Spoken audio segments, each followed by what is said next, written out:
C.S. Lewis, in his story Perelandra, has his central character, Ransom, at the end of the story, standing in a place as the story is near its end, and he's with angelic beings and the Adam and Eve of another creation on another planet. And he is just caught up in the glory of being in that place, and all the creatures of that creation are there. And he comes to realize all of a sudden that he's been standing there for 2 years.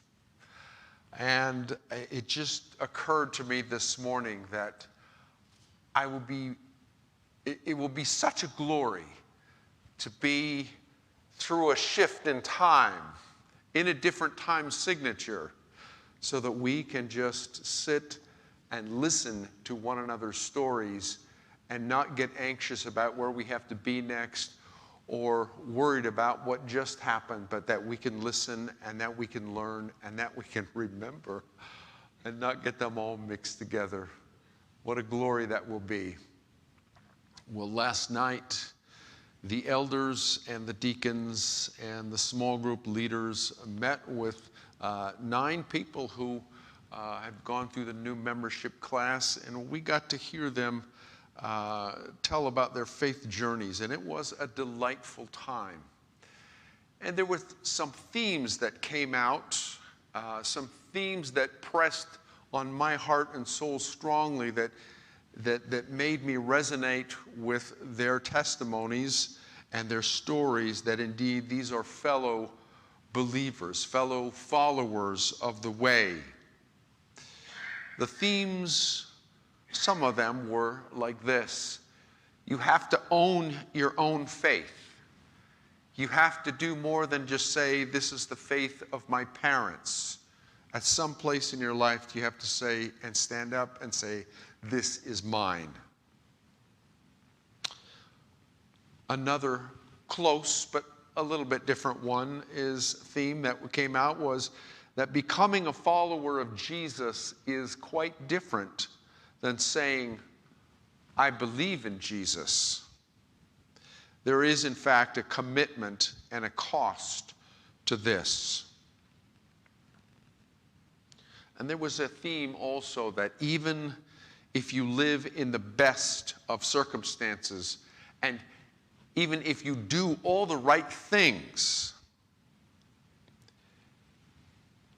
life is hard, and your faith will be tested. And so that was an encouragement to me to hear these things last night, and a reminder of our passage today.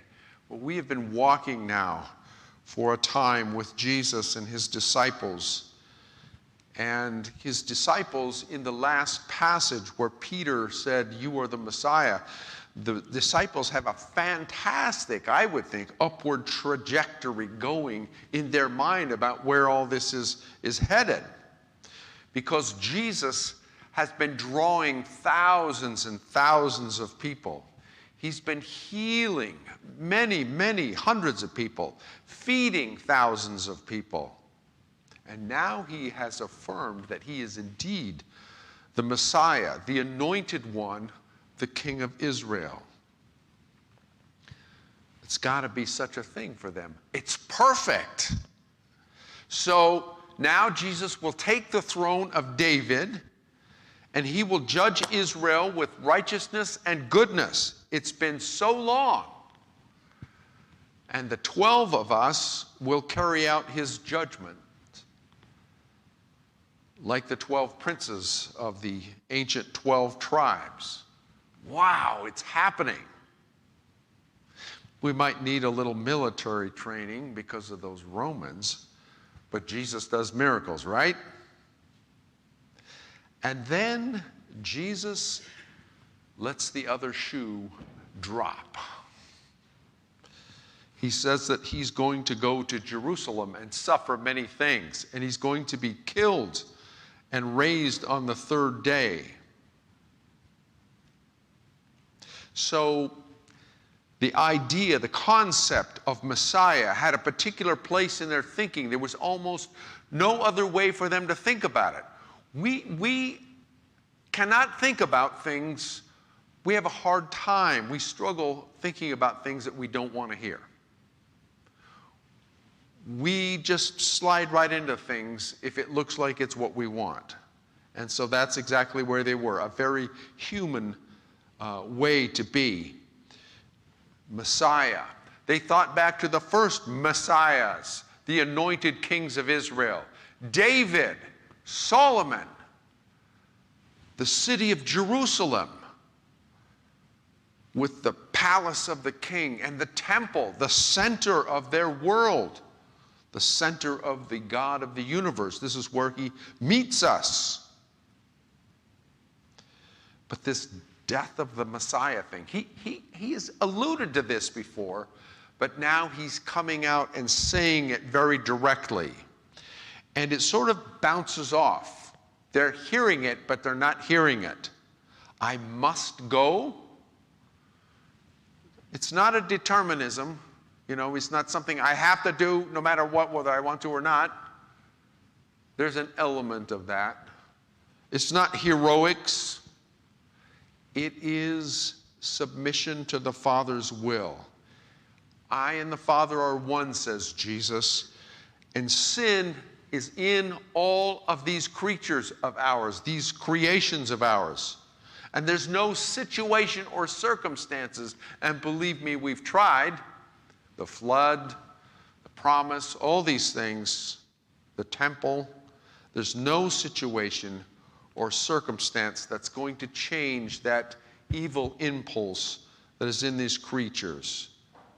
They must come, this thing must come to pass. And so Jesus is in agreement with his heavenly Father. We must bring new life to the creation, new birth. Make it a new creation, these human beings. And so if we could get our first slide, the Messiah will die. How did we get ourselves, what did we get ourselves into? I mean, I can't imagine that hearing that statement that the disciples are thinking anything else. And that's what draws out Peter's rebuke. Master, this can never happen to you. And Jesus brings a rebuke right back to him. Get behind me, Satan. You are a stumbling block. Peter's language is very strong here. He's just very wrong about how he understands the Messiah and the implications. No, no, no. This doesn't fit. I've got a sword here under my cloak. I'm ready to deal with whatever comes. I'm willing to do that. They understand what he's saying, hence the rebuke, but they understand a lot more than the crowds. They're with him all the time. They're in the back room. They're in the kitchen when he turns the water into wine. They see it. They see the healings. They see all this stuff that Jesus is doing, these amazing things. So they understand far more than somebody who just is looking over the top of the crowd and saying, that looks cool, and then goes home. They're very, very much involved in this, and they're invested in this. But they simply cannot process why or how or why the Messiah should be killed. If that happens, we would be alone. What's the point if he dies? See, I think it's the resurrection part that's not getting through. There are certain kinds of things that stick out to us and others that we just sort of let them fly by. If you look in the second chapter of Genesis, verses 16, 17 in there, it says God told Adam that here's all the trees of the garden. Everything. I want you to eat from all the trees and enjoy everything. It's a strong commandment, actually. And he gives the exact parallel statement. He says, but there's one tree I don't want you to eat from, and if you do, you'll surely die. The you shall surely die is parallel to the you shall surely enjoy this garden. But when we hear that passage, the only thing we hear is, you shall surely die and you can't eat from this tree. And all we can think about is that one tree that we can't eat from. What's the matter with us? This was before they fell. This is just how we are. This is our creatureliness. And so they hear that he's going to be killed, but that he's going to be resurrected, and the resurrection part just sort of bounces off. Yeah, whatever. It doesn't really register. Only the I'm going to die part registers. What's the point of all this that we've done if he dies? What is the point? And so Peter, Simon Peter, son of Jonah, first among equals, who has stepped up and said, you are the Messiah, he is confused by this. This is backwards. It's impossible to conceive of. Jesus said, you're saying that I'm the Messiah. You received this as a revelation from my heavenly Father. But this revelation of the heavenly Father is unable to press through the parts of Peter's mind and soul that is blocking this idea now. He just can't go there. And none of them really get it until it physically happens. They see it and really don't get it until they see the resurrected Jesus and the Holy Spirit comes upon them and gives them understanding. And this is why God does not have to work hard to fool us or to surprise us or to trick us. He's not trying to trick us. He's not trying to surprise us. He's telling us all these things ahead of time. But we don't hear them because we just don't have the eyes to see and the ears to hear. We don't want to hear this. God's obvious, predicted, in plain sight mysteries. They're only mysteries. And the truth is, we still don't get what Jesus is saying here. And you know why I know that? We still don't get it because we still build fortunes. We build organizations that are massive. We enslave people, abuse people in things called churches. We make them like modern-day corporations. We're still playing that game. We got to build a bigger army. We got to take over. We got to do this. We still have a hard time hearing what he is saying.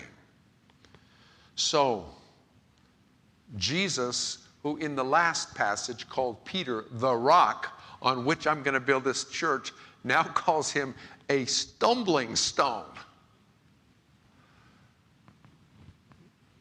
with a head like a rock, maybe.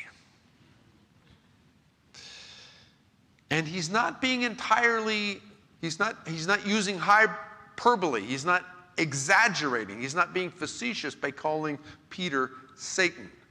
This is much more direct than it might appear at first. If you read back in chapter 4 of Matthew's Gospel, that was where Jesus was being tempted, and Satan offered Jesus all the kingdoms of the earth without suffering. You don't have to go through this. He was trying to get him not to go to the cross.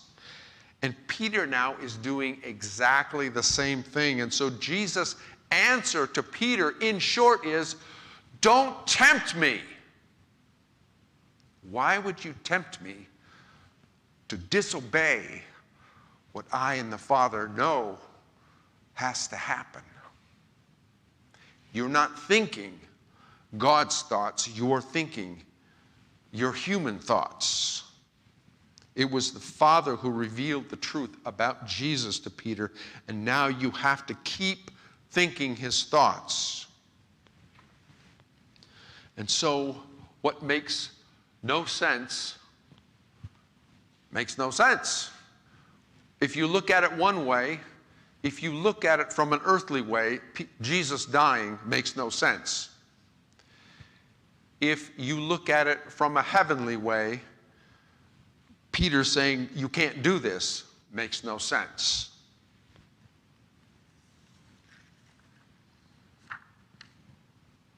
So Jesus tells them the application of what this means.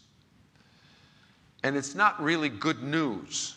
It's hard news. If anyone wants to follow after me, he must just deny himself and take up his cross and follow me. That's a horrible picture. And they're going to see that with their eyes. They already know that picture. They have seen people led out to be crucified. The Romans made sure these were very public spectacles. It was done for the purpose of intimidation and terrifying the local populace. And it worked. And they were going to see their Lord carrying his 100-pound crossbeam, barely able to do it, even as a healthy construction worker man who's been beaten so badly, he can't even carry that any further. So the emotional impact of that picture in their mind is not all that different. If you've seen the pictures from World War II, from the Nazis and the communists, having people, why would you stand at the edge of a ditch to make it convenient for someone to shoot you so that you'd fall into the trench that they dug for you? Aren't those horrifying pictures? Kneeling down in front of a pit knowing that someone's going to come up and shoot you in the back of the head? The emotional impact. So when Jesus says, you have to take up your cross and follow me, that's the picture they had in their head. They go, why? What are you talking about? Why would we do that? It's against everything that is us. The nation of Israel was declared a nation right after World War II and right after the Holocaust. And their de facto motto as a country and as a nation of Jewish people is never again, because of those scenes. They didn't just see the pictures, they saw those things. Excuse me, those who escaped. And so that really is what was happening with the disciples when Jesus was saying this. Whoever wants to save his life will lose it. They've seen people carrying their cross to their execution. What makes a person do that?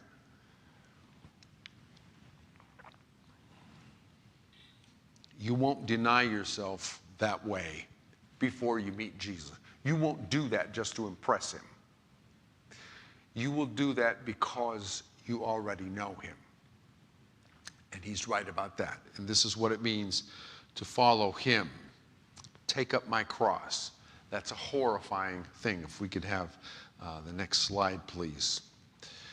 Well, we see this today. You see pictures of it from believers in North Africa over the last few years being murdered by radical Muslim groups, believers in sub-Saharan Africa murdered by Muslims for their faith. Our friend in that area, Ali, he is set upon by people who are Muslim because he's part of their tribe and he's a follower of Jesus, and he's set upon by the Christians who don't trust him because he's part of that other tribe.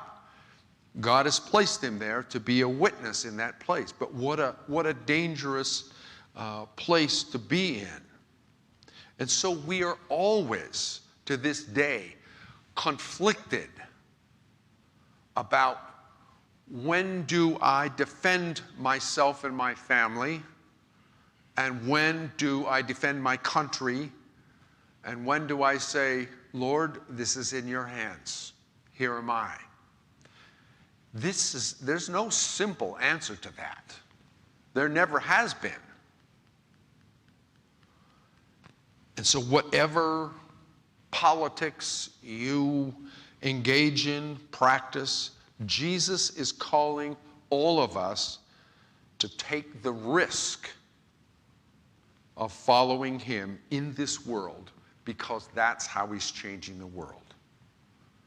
And if it means that that's how our life ends, he's asking us to be good with that, because that's what he did for us. And we are called to stand with, as I spoke about last week, Shadrach, Meshach, and Abednego, those three friends of Daniel, who were thrown into the fiery furnace. And their statement was, our God, who is God over all and God of your idols that you want us to worship, God is able to save us from this situation. But their words were, but if not, if God chooses not to do that today, we are still following him. We're not worshiping these idols because we know who we are. And that ought to be our motto. But if not.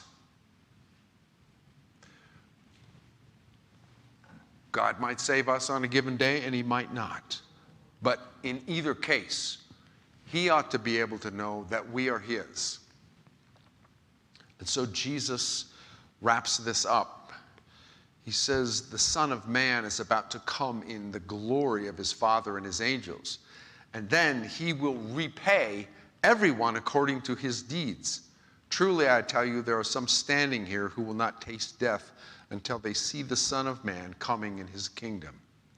Now, there's two scripture quotes in there, or one quote and one allusion. When he says he will repay everyone according to his deeds, Jesus is quoting Psalm 62, and the interesting thing he does with that is that he says in his quote, it's the Son of Man who's going to come and repay everyone according to their deeds, when the actual psalm says it's the God of Israel, the I Am, Yahweh, Yod-Heh-Vav-Heh, who is going to come and repay everyone according to their deeds. Jesus is equating himself with God. So for those who say that Jesus never claimed to be God, he's doing it all over the place in the 16th chapter of Matthew. That's who he is. If we could have the last slide, please. It's only God who resolves this for us. The Son of Man, which is to say a human being, but in this case a very particular human being, meets with God himself. And Matthew has 7 statements in his gospel about the Son of Man coming in his glory. And one of the ones before this in chapter 16 here was back in chapter 10, verse 23, where he says, you will not finish going through the cities of Israel before the Son of Man comes. D.A. Carson, one of our commenters again, says, this is actually the most difficult verse in the New Testament. That is hard to interpret or hard to get it to fit into place. So let me go back to what we opened the service with, Daniel 7. You've heard it once today, but let me reinforce it. Daniel says this, chapter 7, verse 13, I was watching in the night visions, and behold, one like a son of man, a human being, coming with the clouds of heaven. He approached the Ancient of Days, that is to say, God himself. And he was brought into the presence of the Ancient of Days. And what happened? What happened was, the next verse, dominion, that is to say, rulership over everything, dominion, glory, and sovereignty were given to him, that is, given to this Son of Man, so that all peoples, all nations, and languages should serve him. His dominion is an everlasting dominion that will never pass away. And his kingdom is one that will not be destroyed. That's a pretty definitive picture, but it's an amazing one in that God brings together one of us with who he is. And that's what Jesus is all about and what he came to do for us. So let me read a quote here from Michael Van Laningen, who writes the Van Laningham, who writes the Matthew commentary in the Moody Bible commentary, and I think he has this right here. He says, the Son of Man coming in his kingdom has been interpreted variously as the transfiguration of Jesus, which we're going to look at next week, as the resurrection, as the destruction of Jerusalem in 70 A.D., and the full-orbed establishment of the kingdom. In other words, that is the church spreading all over the world as the kingdom of God. He says the more defensible view is that verse 28, again, there are some standing here who will not taste death until they see the Son of Man coming in his kingdom. That refers to all indicators of Christ's kingly authority and judgment, including the transformation, his resurrection, the spread of the church, and the judgment on Jerusalem in 70 AD, some 40 years later. Well, what's clear as well is that this kingdom that he brings, that has already started, of which you and I are a part, lasts forever. Daniel was very clear about that.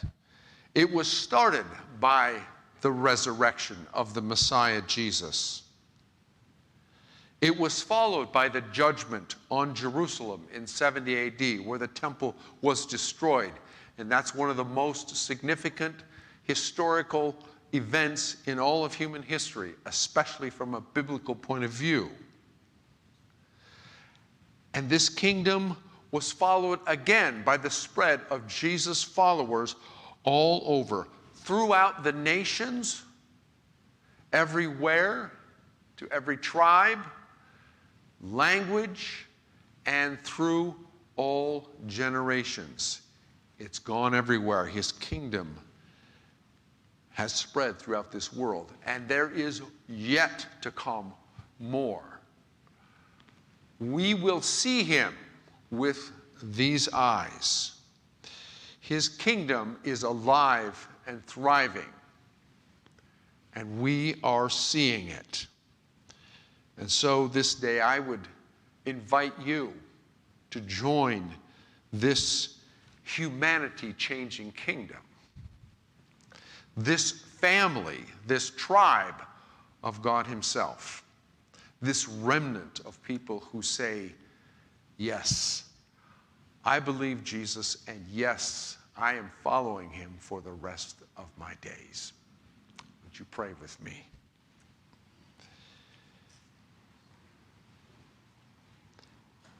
If you will follow this Messiah Jesus, who is Lord and King over all, he says that it will not be easy. The world will push back hard against you. It may even take your life. But he says that your life is now an eternal one that will go on forever with him in his kingdom, as a part of his kingdom, as his child, as his brother, as it were. If you want to be part of that, you can reach out to him today. You can say to him, Lord Jesus, and I mean Lord, as in King, I want what you have. I want to follow you and I want to serve you. I need to be forgiven by you first. I need to be imbued. I need to be indwelt by your Holy Spirit. I need to be all wrapped up in your death and your resurrection. I don't know what all this means yet, but I want to walk that pathway with you and have you explain it to me through your word, through your people, through your spirit, all the days of my life.